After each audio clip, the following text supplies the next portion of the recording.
ભારતીય જનતા પાર્ટીના જામનગર મહાનગરપાલિકાના 64 ઉમેદવારોએ સંકલ્પ લીધો। જામનગર મહાનગરપાલિકાની 16 વોર્ડની 64 બેઠકના તમામ ઉમેદવારો જનસેવા સંકલ્પ કરશો। જનસેવા સંકલ્પ કાર્યક્રમ દરમિયાન તમામ ઉમેદવારોએ જનસેવા માટે પ્રતિબદ્ધ રહેવાનો સંકલ્પ વ્યક્ત કર્યો।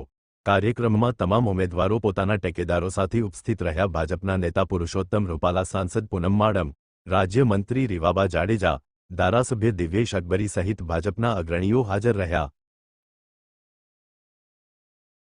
नमस्कार। आज भारतीय जनता पार्टी गुजरात प्रदेश द्वारा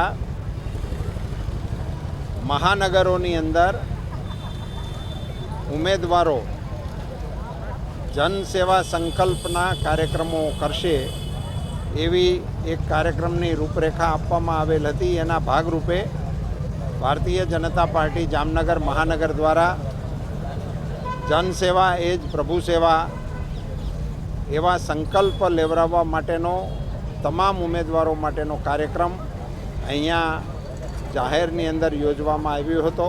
एमां भाग लेवा माटे हूँ पण अहींया आव्यो हतो।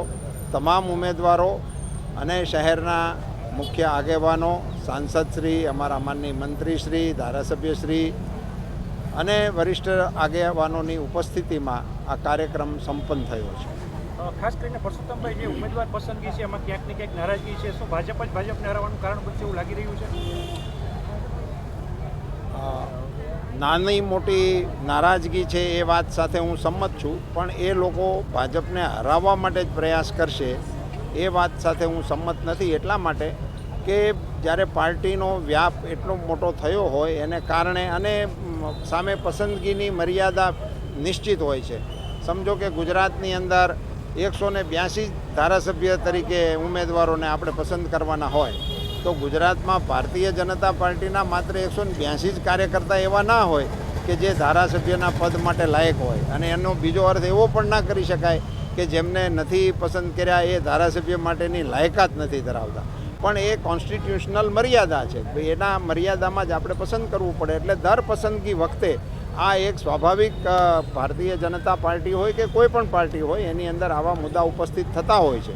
પણ ત્યાર પછી ભારતીય જનતા પાર્ટીનો એક એવો ટ્રેન્ડ રહ્યો છે કે કાર્યકર્તા આખરે ભારત માતા કી જયના નારા સાથે મેદાનમાં આવતો હોય છે, એવો અત્યાર સુધીનો અમારો અનુભવ છે ને।